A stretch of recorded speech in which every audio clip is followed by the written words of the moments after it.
Welcome back to another one of my vector videos. This will be showing you how to convert between spherical and Cartesian form. Basically, Cartesian form, it works in 2D and 3D, but for 2D you have polar form and for 3D you have spherical.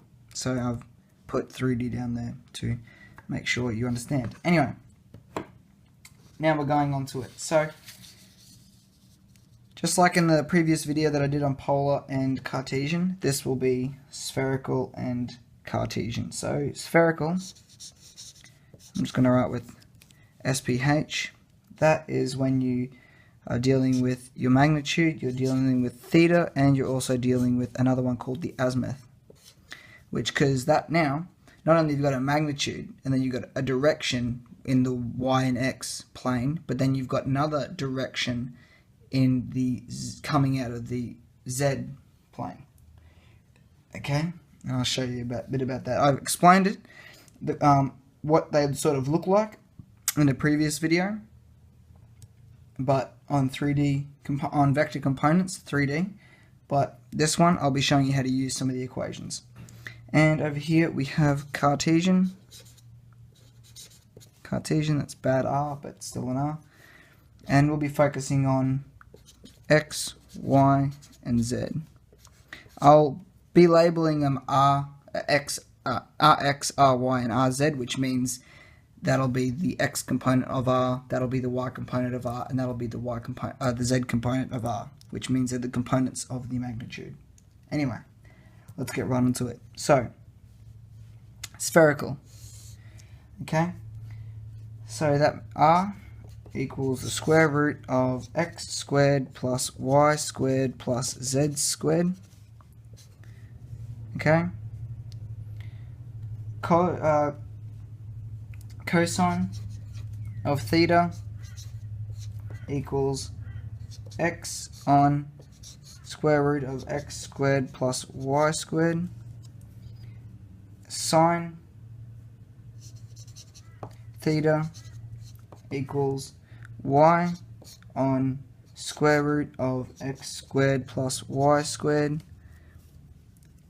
Tan theta equals y on x, and the cosine of the azimuth equals z over r.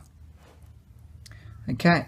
So these three, they all use theta. So this, I usually generally use this one here because it's just y, x, and tan and theta. You can use these ones, but I would recommend just using this one to find theta or y and x, and this one to find the azimuth.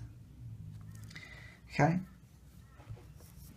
And over to Cartesian, when you're converting from this spherical form to Cartesian, your x will equal the magnitude.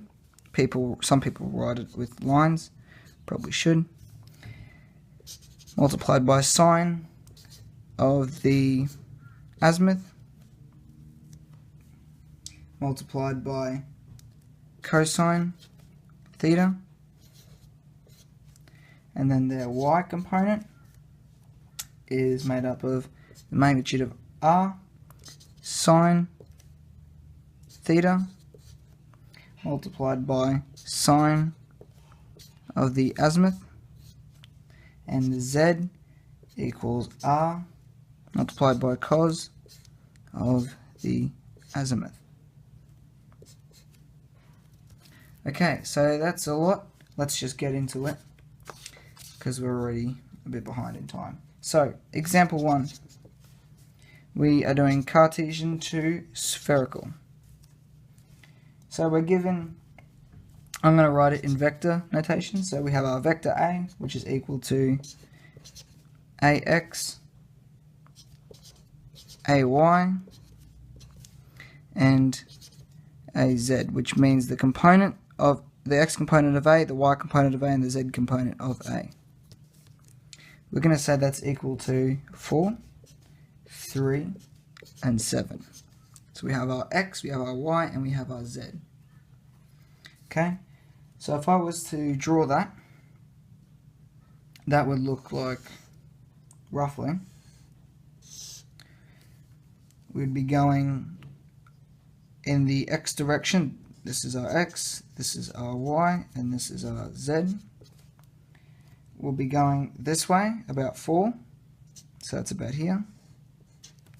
We'll be going out y in about 3, and we'll be going up about 7. Okay, and then A will look from the start point to the end point, and that will be our A. Okay, now when we're calculating, when we're finding the azimuth, that's the azimuth there as you go from Z and you lean out, and theta, if I draw a dotted line across there, theta is this one here. I explained how this all works in my video on vector components in 3D, which basically means theta, you're focusing on the x and y, and azimuth, you're focusing on the z and the magnitude of A. Okay, so we're trying to find the magnitude of A. We don't know what that equals. We don't know what azimuth equals, and we don't know what theta equals. So that's what we're going to do, because we have our A, but we have our x component, our y component, and our z component. Okay. So now we're going to find our magnitude, which is sort of like this. Wait, I'm going to. It's actually, that's the formula, but I'm going to write it this way so you don't get confused. So the magnitude of A is equal to the square root of the A component of X, or the X component of A, plus the Y component of A, squared, plus the Z component of A, squared. So X squared, Y squared, Z squared. Okay, we sub those in, we get the square root of 4 squared plus 3 squared plus 7 squared. Okay, and that will look like the square root of 74. So the magnitude of A is 74, and I'm going to leave it like that because it looks, I think it looks neater that way. If I find the actual answer, it'll be decimals, and I don't like decimals. Decimals aren't neat. Okay, now what we're going to do, I think we're going to run out of room here, is we're going to find the azimuth, which is this one here, as it leans out. Okay, and that is cos azimuth equals the z component, which in the other one I just wrote z over r, but here it's the z component of A over the magnitude of A. Okay, so now we have the magnitude, we can solve for this. So cos of the azimuth equals the z component, which is 7, and the magnitude is the square root of 74. Okay, now what we do, not theta, we're looking for the azimuth, equals cos, inverse cos, because we bring the cosine over, so we make it inverse cos, 7 over the square root of 74, and that gives us azimuth as 35.53 degrees, which means it comes out from Z at 35.53 degrees. Now we're going to look for theta, and just like before, I said that I like to use tan theta equals y on x, or in this case that'll be the y component of A and the x component of A. Now we have our y component, which is 3, and our x component, which is 4. So our y component is 3 and our x component is 4. That will equal tan theta. How do we get tan on the other side? Just like before, inverse. So inverse of tan, 3 on 4. And what we get there, the angle of theta is equal to 36.87 degrees. Okay, so if we write this nice and neat on this page, our azimuth is equal to 35.53 degrees and theta is equal to 36.87 degrees. Okay, so now we know, now we've converted it into spherical form. So now we know the magnitude, a magnitude of A, which is 74. We know the azimuth, how much it comes out from the Z, which is 35.53. And we know theta, which is how much it goes from X to Y, how much it goes around on the XY plane. Okay, now we're going to do our second example. Second one shouldn't take too long. Example 2, which is spherical to Cartesian. So let's say now we have B vector, and I'm going to write that as the components as necessarily as like the magnitude, which should be the magnitude of B, the theta, and the azimuth. However you want to write it. I write it like this just because it makes sense, and I've seen it written like this before. Some people just write the components out of what they have. So that means that if we look at, in this sense, we have Z, we have Y, and we have X. And what that's saying is that it goes around here. Well, first I've got to write out what I've actually got. My bad. We have 12. The magnitude of B is 12. The angle of theta is 60 degrees. And the angle of the azimuth is 30 degrees. Okay. So now that I've written it up, I can show you what it looks like. So that means it's coming out on the XY plane, 60. That's where theta is. So theta equals 60 degrees. Okay, and it is going to come up and it's going to come out at 30 degrees. So the azimuth is equal to 30 degrees. Okay, and the magnitude, which is the magnitude of B, equals 12. Okay, let me just sort of separate that. The magnitude of B is 12. Now what we're trying to find, we're going to try and find Bx, or the x component of B. I'm going to have to draw a line through this, but we want this here, this line, which is going to be By, or the y component of B, and we want this value here, which is that's a very skew sort of line, but you know, it works. This will be BZ, or the Z component of B.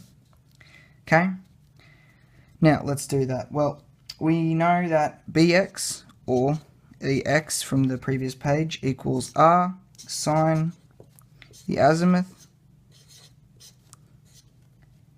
cos theta. Okay, that will equal, or in this case I should write B. I'm used to writing R as a magnitude, but in this case B is the magnitude. So that'll be 12 multiplied by sine the azimuth, which is 30, cosine theta, which is 60, and that will should equal 3 if I haven't messed up somewhere. Okay, that should equal 3, which means it's coming along here. It's going 3 in the positive x direction. Now, for the y component of B, that'll be B, the magnitude of B, multiplied by sine of the azimuth, sine theta. Okay, so magnitude of B is 12, multiplied by sine azimuth, which is 30, and then multiplied by sine theta. Theta is 60. And what we should get is by equals approximately, those wavy lines mean approximately, not exact, but around about 5.2. And that's only because it's got decimals, and I've just shortened it and said approximately. Okay? And now for the z component. So the z component of b equals the magnitude of b multiplied by cosine of the azimuth. And that will equal, magnitude is 12, cosine of the azimuth, which is 30. And you should get the z component of b is roughly, approximately, 10.4. Okay? So if you're talking in components like, now you could say that b would equal 3, 5.2, 10.4. If you were talking in ijk components, you could say that the b vector equals to 3 in the positive I direction plus 5.2 in the positive j direction and 10.4 in the positive k direction. Which means just how it sounds. So it's going across 3, it's going out 5.2, and it's going up 10.4. Okay. Now, just quickly, if you've got some people, they do the azimuth coming up from here. Some people have theta coming from a different angle. Some people have theta here and the azimuth there.